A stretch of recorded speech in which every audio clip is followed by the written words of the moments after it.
The gas station was my best bet. They'd have a phone I could use. It looked like a long hike through the forest to get there.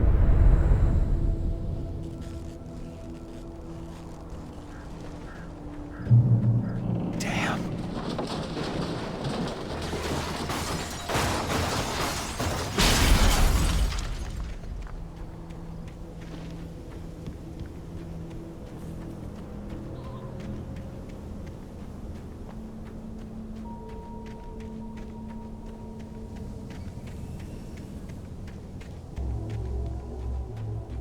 Hello?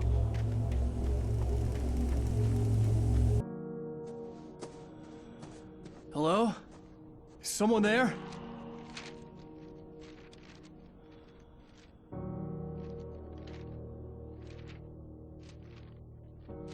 The loose sheets of paper were pages from a manuscript entitled Departure. That was the name I planned to use for the next novel I had never gotten started. I was named the author. I hadn't written it. I couldn't remember writing it. In the scene on the page, the hero was attacked by an axe murderer in the woods at night.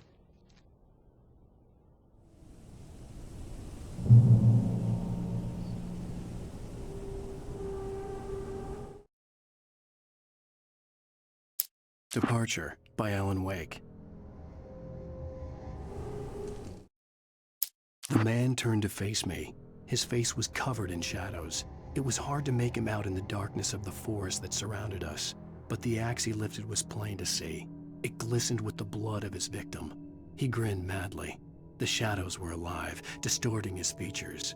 It was a scene from a nightmare, but I was awake.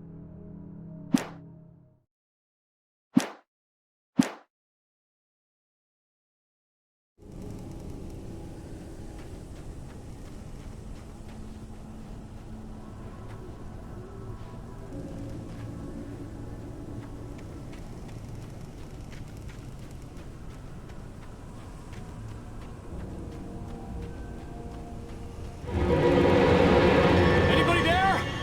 Please! I've been in an accident!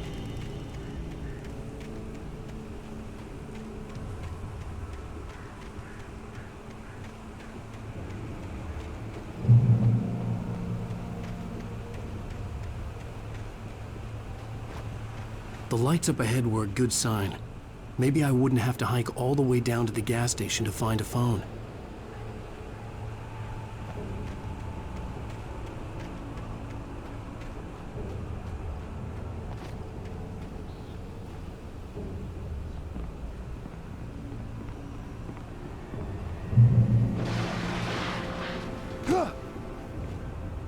Anybody there? Please! I've been in an accident! Hey! Hey, you! Phil! There's been an accident! I need help! Listen, I need to... Premium cabins for rent in Oh, hell. Carl Stuckey. Pleased to meet you. Non-refundable reservation deposit required. Fair and square. Fair and square. Carl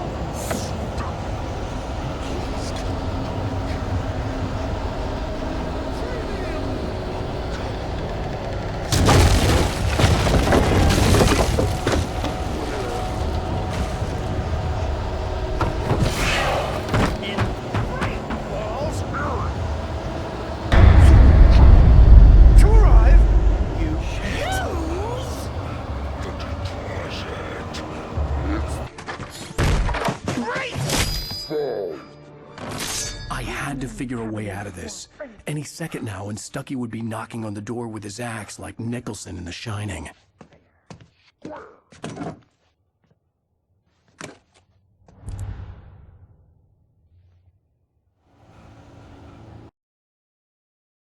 The Taken stood before me. It was impossible to focus on it, as if it stood in a blind spot caused by a brain tumor and eye disease.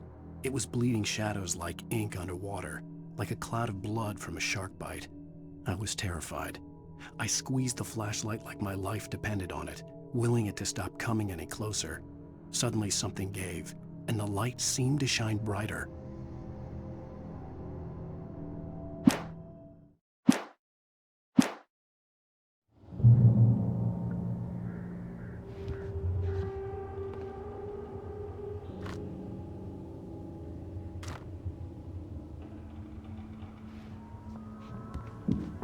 During your trying it's the latest thing. Yes! Wrightsville Sheriff Station. How may I... Proven Hello? Hello? one stone. This is bad.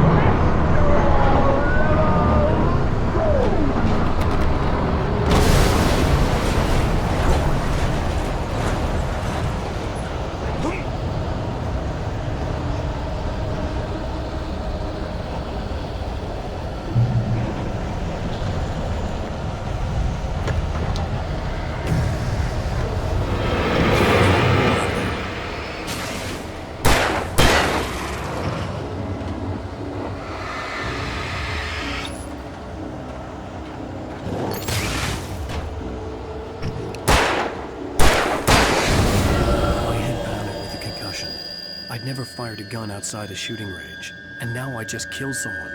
Or something. There were no bodies. They just disappeared. If I was dreaming, it felt real enough to make me sick.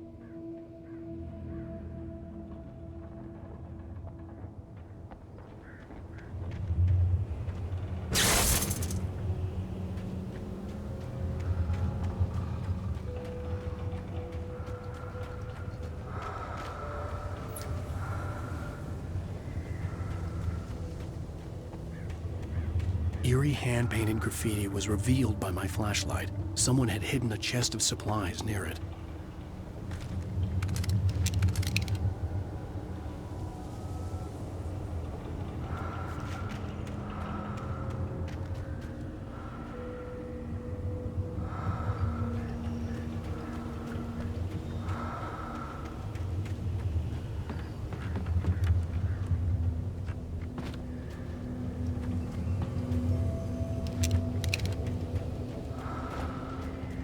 The dark forest was the last place I wanted to go, but I had no choice. I had to get to the gas station. It's rabbit season.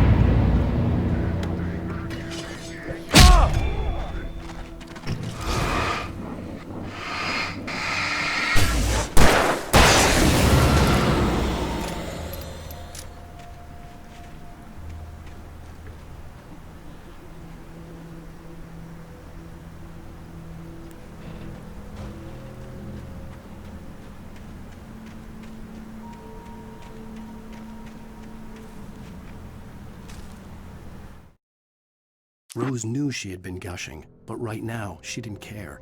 As far as she was concerned, her brief meeting with Alan Wake was literally the high point of her life. She watched as he got in the car with his wife. She was pretty, confident, at ease with Wake. Not like Rose. They were perfect for each other. She'd have given anything to be called their friend.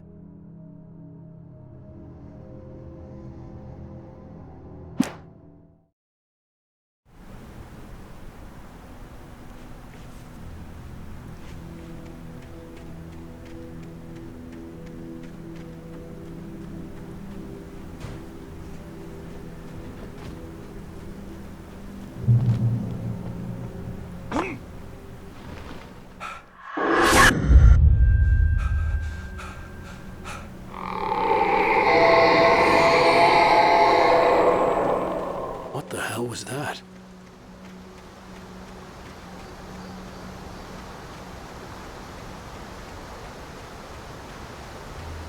When I saw the river below, something uncoiled itself inside my head. I realized that I'd have to find a way across. I didn't even want to look at the water.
Stucky was still out there, in the dark, stalking me.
Barry Wheeler was bouncing off the walls. He jumped on a plane after his calls were ignored by both Al and Alice for several days. It could mean that they were both on a second honeymoon, but Barry didn't buy it. Al had been way too unstable for that, not sleeping, messed up. Barry had years of experience dealing with Alan Wake, and he couldn't ignore it. Something was wrong.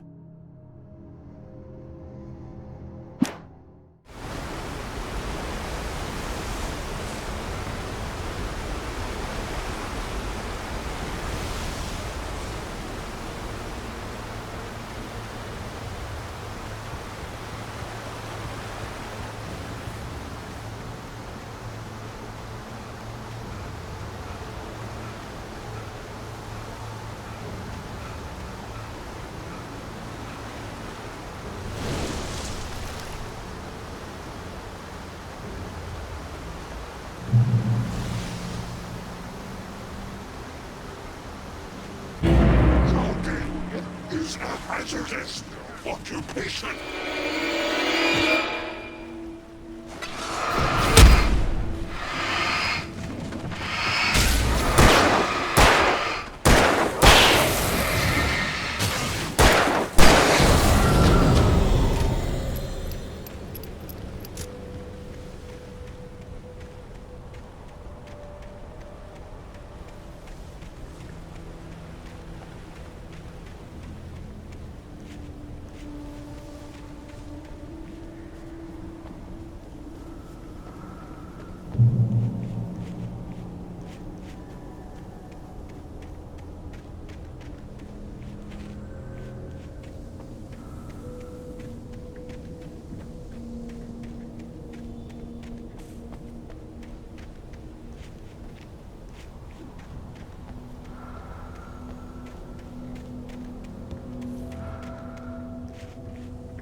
Taken.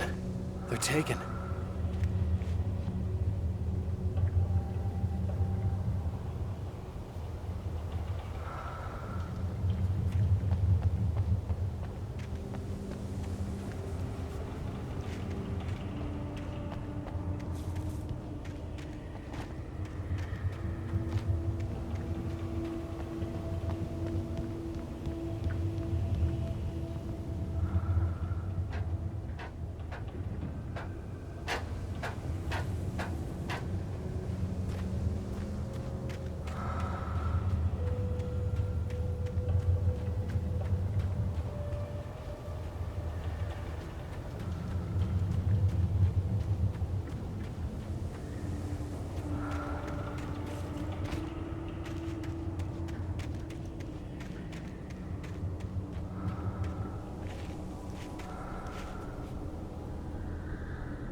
The staircase was broken.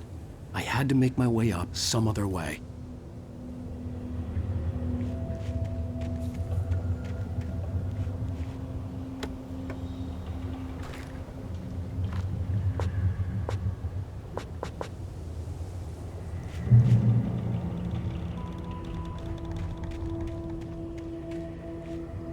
There was no power. There was bound to be a generator somewhere at the logging site.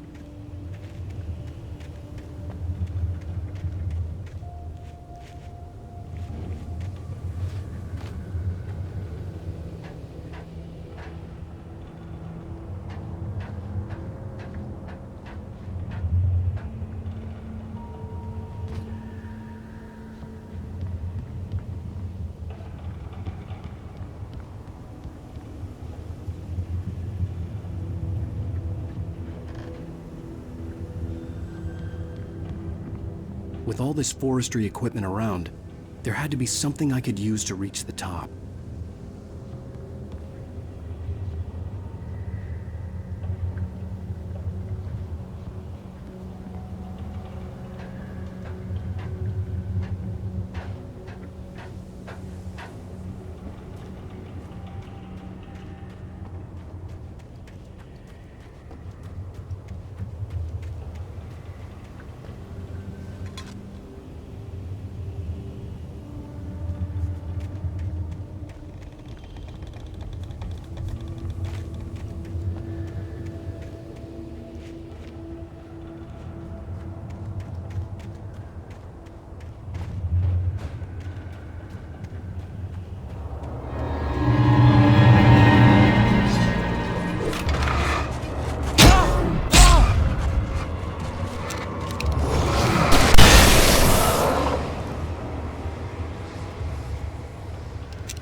I heard them before I saw them, swooping down from the sky and screeching as they came.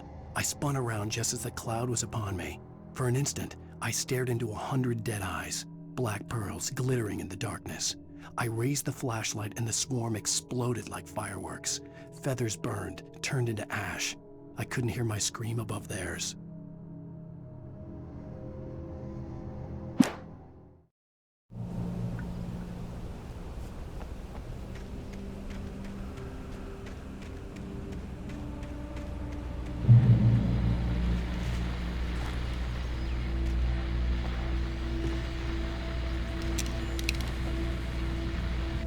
Well, I was just outside for a breath of fresh air, and what a night.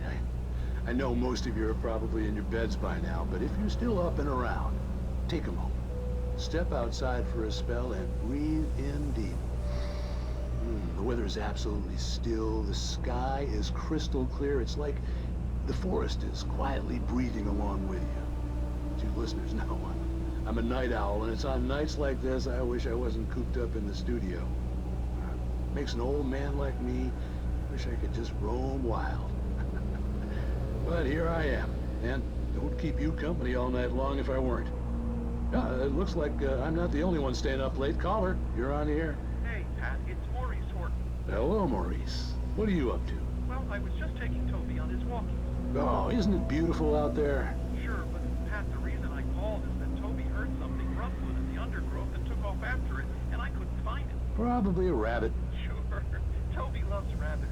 Well, sure. Anyway, I figured that, if anyone runs into Toby, they could grab him. My number's on his collar. And Toby's a friendly dog? Toby loves people. Usually he comes back, but we were pretty far from home, and it sounds like he went pretty wild there.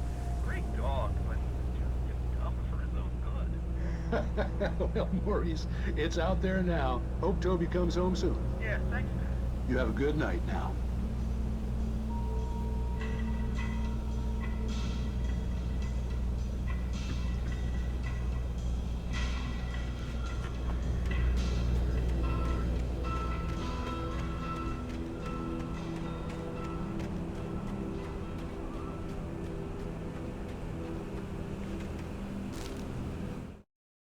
At first, I kept finding the pages as if by accident. The book I couldn't remember was either a terrible and true prophecy or an act of creation that had rewritten the world. I began to hunt the pages feverishly, for they held the answer to the mystery. With it, I could save myself. With it, I could save Alice.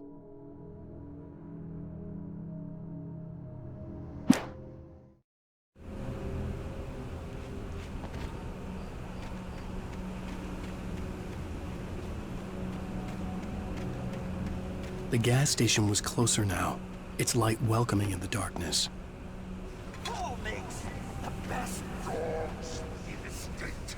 Belly Burster is the best with no coat. Monster Dog is second best. The famous dog is...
We stepped into the gas station's garage. It was dark and quiet.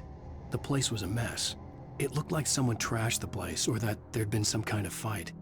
Light spilled into the room through an open door at the back, and I made my way toward it. Without any warning, I was blinded by a bright light.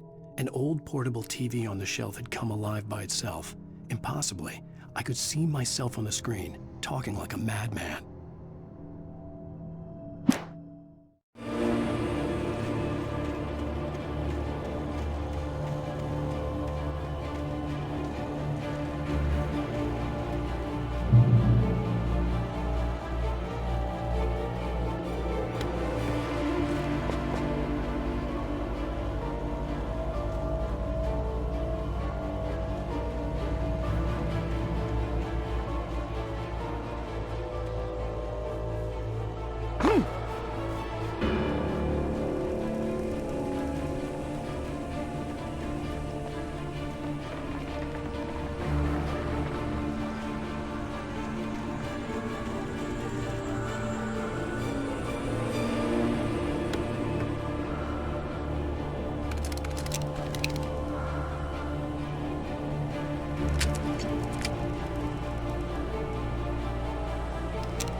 Science. It bestows immortality on those who advance it to elevate all of mankind. Newton, Einstein, Sagan, princes among men. But the price for such a legacy is steep indeed. In Night Springs. Tonight's episode, a quantum suicide. If our lives are already written, it would take a courageous man to change the script. Having called a press conference, Dr. Barclay Colvin is about to demonstrate that very courage. Ladies and gentlemen of the press, I am Dr. Barclay Colvin, and I'm glad so many of you could join me here at the Moorcock Institute.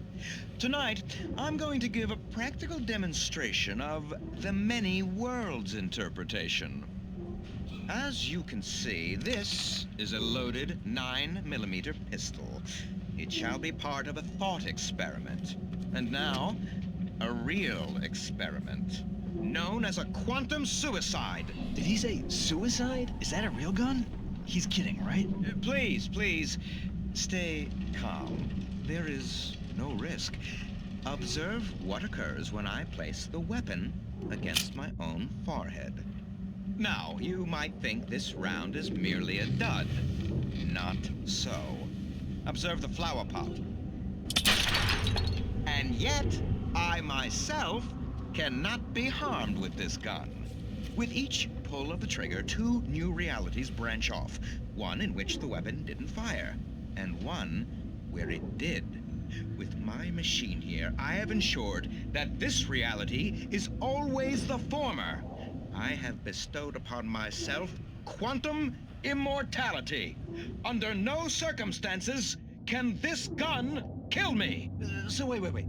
What you're saying is that every time you pull the trigger, in another reality, you die? Yes, of course, but that's completely trivial. There's an infinite number of things that could happen at any moment, and they always do happen somewhere. The point is, this one thing did not happen here. You're insane, Colvin. Insane? Insane? Hey, was this thing supposed to be plugged in? I stumbled on it. You fools! Gaze upon quantum immortality.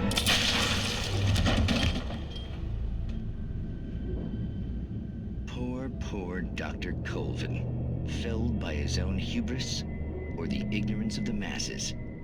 Perhaps he should have left the crate unopened, the decaying atom unobserved. Curiosity often kills the cat. In Night Springs.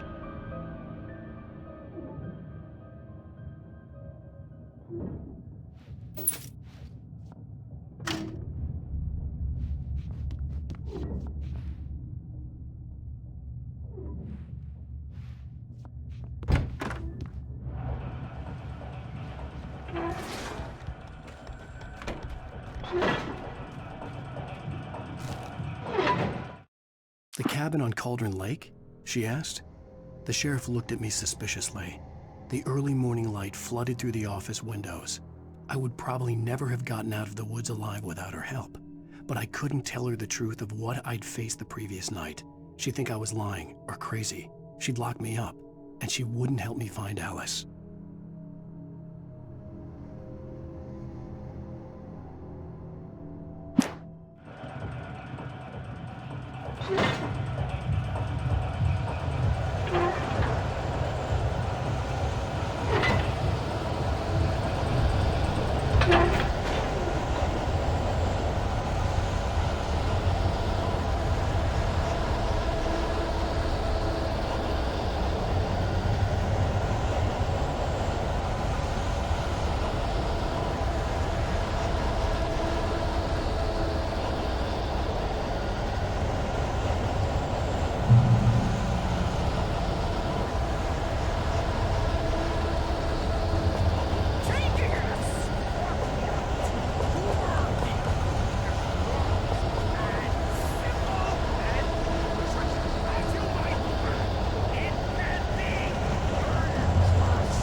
Ducky's body vanished, leaving behind only a lifetime of nightmares to come, assuming I'd reached the lights of the gas station alive.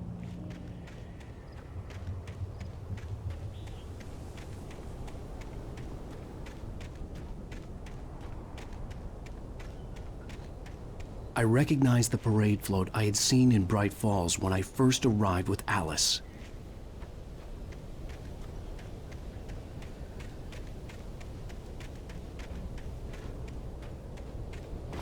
After the insanity I had just experienced in the darkness, the lights of the gas station felt comforting. At least for a moment, the sane world reasserted itself.